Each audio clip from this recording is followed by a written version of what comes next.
Dear journalists, dear guests, welcome to the press conference. We are very delighted to welcome the President of the European Commission again here in Tallinn. The Prime Minister Kaja Kallas and the President of the European Commission Ursula von der Leyen just concluded bilateral meeting and will deliver short remarks.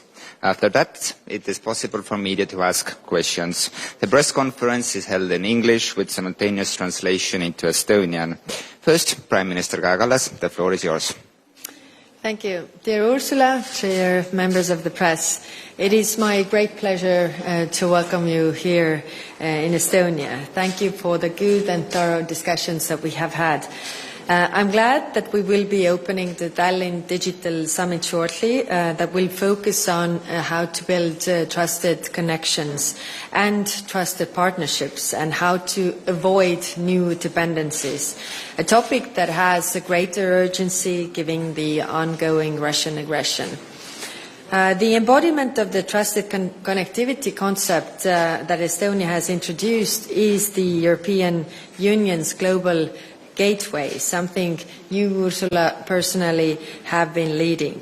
I'm also happy that I can take you to Narva today, right on the external border of the EU. There we will launch Estonia's Just Transition Plan that will help us to deliver green transition for the people of Ida-Virumaa. We will also visit the Narva border crossing point and the Grenholm Manufactory, a place where our histories or the histories of our families meet. You were last in Estonia a year ago, and since then a lot has changed. Most notably, Russia waging a full-scale war against sovereign European country, and that has an effect on all of us. Dear Ursula, you have been on the forefront of the European response to Russian aggression and also European support to Ukraine. You understand well the Russian threat and what it means to our common security. Commission has translated your understanding into strong policy proposals. I thank you for the leadership in building and upholding the unity in the EU. Ukraine's success on the battlefield means that we have been on the right track and that we must make use of this momentum. It must be translated into ever-increasing and stronger support to Ukrainian soldiers, economy, and its people. We all must do more so that Ukraine can free its territories. This is the way towards peace. And as you have rightly said, this is the time for us to show resolve, not appeasement. The war is not far from over, therefore also economic isolation and pressure on Russia must continue. Sanctions aim to dry up its war machine. It is important that a compromise was found on our additional EU sanctions, containing also price cap on Russian oil. Russia crimes, including crimes of aggression, crimes against humanity and possible genocide, cannot remain unpunished. Our focus needs to be on how to achieve accountability. Impunity cannot be an option. And we cannot forget about the Ukrainian war refugees. Ukrainian refugees, mostly women and children, already form about 4.4% of our population.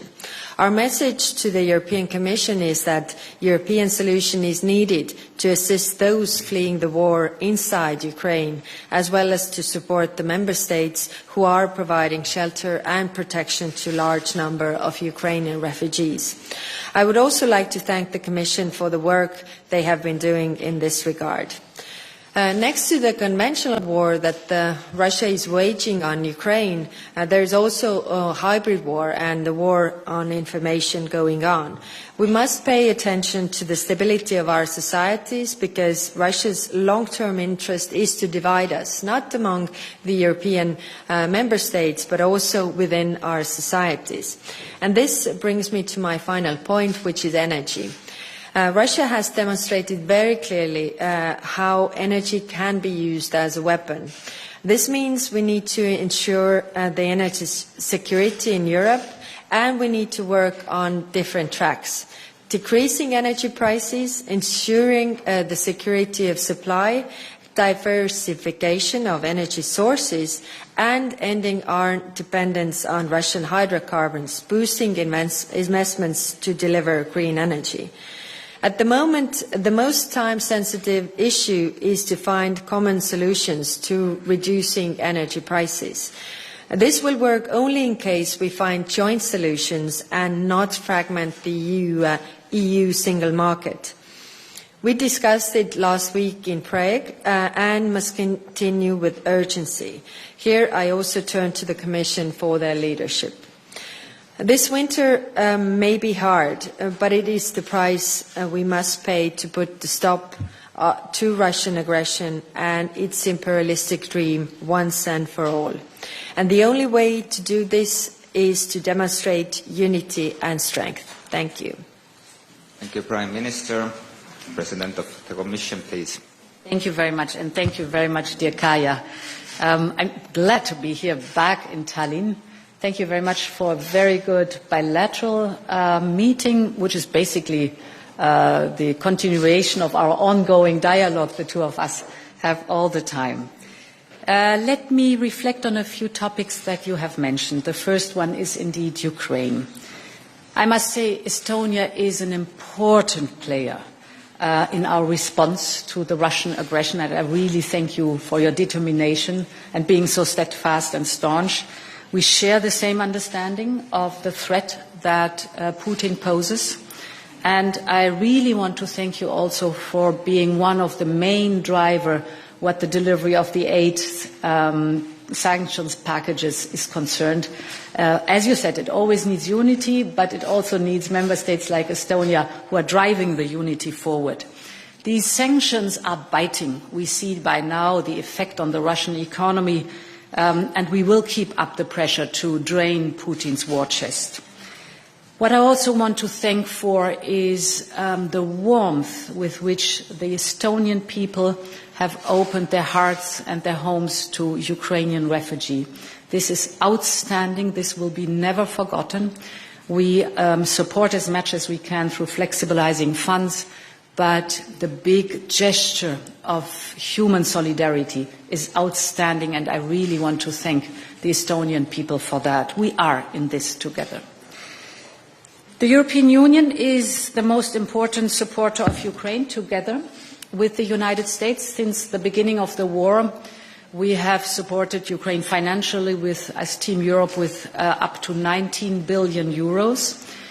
This is not including the military capability and equipment support, which is mostly bilateral between member states and Ukraine, but also supported by the European Peace Facility financially. We have been discussing not only what we have done, but also what has to be done. We have the goal that we will have a stable, predictable, and flexible funding for Ukraine in these difficult months of war. And of course, we will be looking at the short-time recovery, for example, now the winter coming up, how we can support Ukraine in repairing the schools for the school children or providing shelter. This is a European task on the European level to support Ukraine with the internally displaced people, and this has been one of the topics we have been discussing. Moreover, we addressed the need to be vigilant regarding our external borders and visa for Russian citizens. We need rigorous controls. We will be at the border. This is why the European Commission provided guidance to our member states to strengthen security checks. We need also to be vigilant regarding the protection of our critical infrastructure. What happened to Nord Stream 1 and 2 shows that we have to be prepared for these new types of threats. The Commission has developed a 5-point plan to enhance the resilience. We will present and discuss that at the Digital Summit. And we will soon be present then with recommendations for the Member States, how to implement that and how to make it happen on the ground. And then the second big topic was, of course, the topic of energy. We have to protect European citizens from Putin's war on energy. Putin is strongly manipulating the energy markets. It is because of Putin and his war that the energy prices are high, gas prices are high, electricity prices are high. That is the price he wants us to pay. And that is how he tried to divide us in vain. He has not been successful. He will not be successful. So we have taken many steps in the past already to address the skyrocketing prices. Just to give you a figure, we have been able not only to get rid of Russian coal overall, but also till the end of the year we will wind down Russian oil to 10% of what we initially had. And if you look at the gas supply, the biggest factor, at the beginning of the war, of all imported gas, Russia had 40%.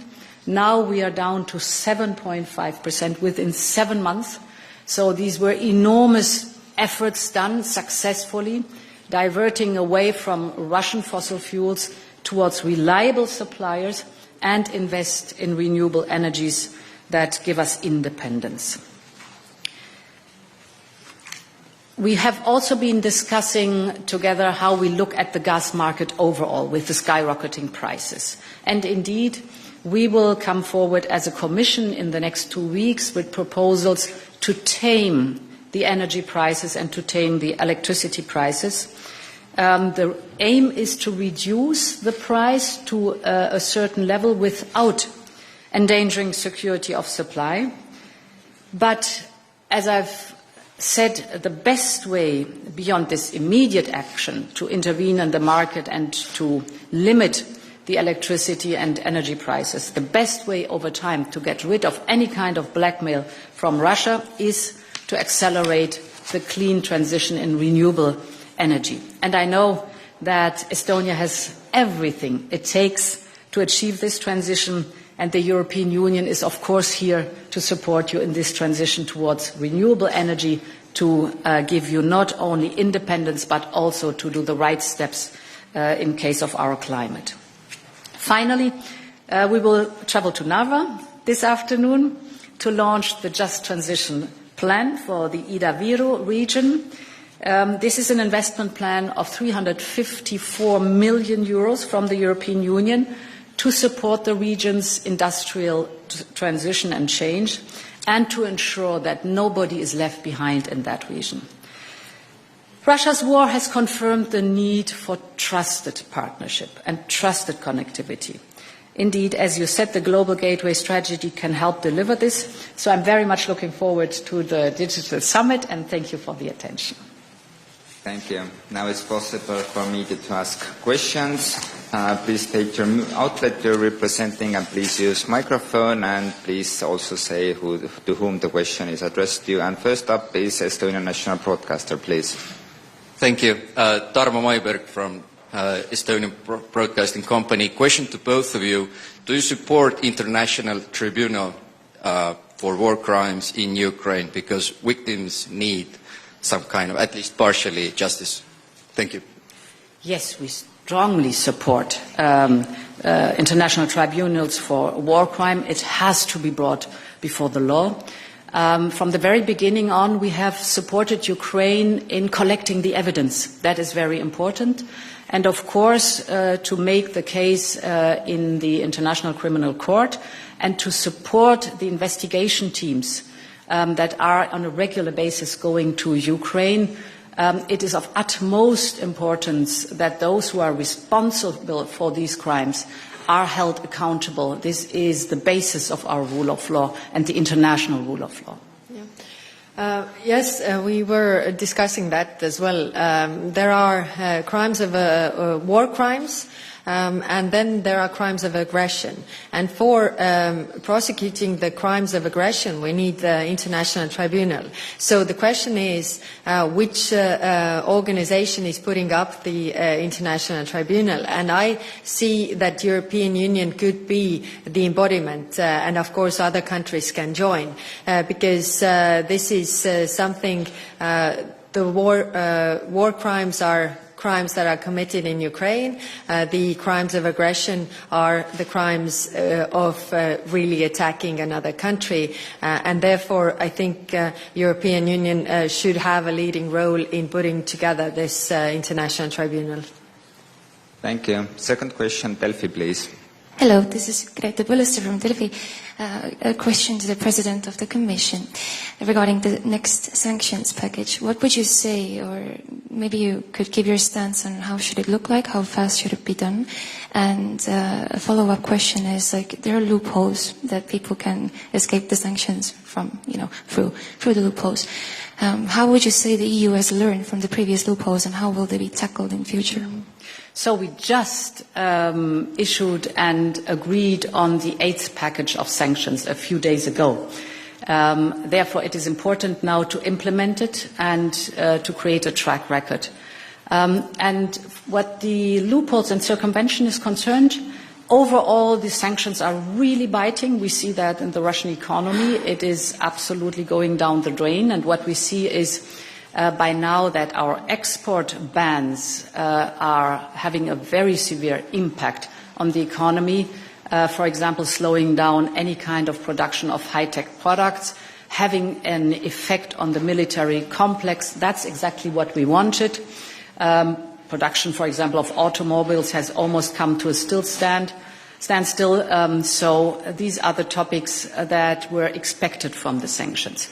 We have issued the 8th package of sanctions, and we learn from one package to the next one about circumvention and loopholes, and over are then in the follow-up package closing those loopholes and circumventions.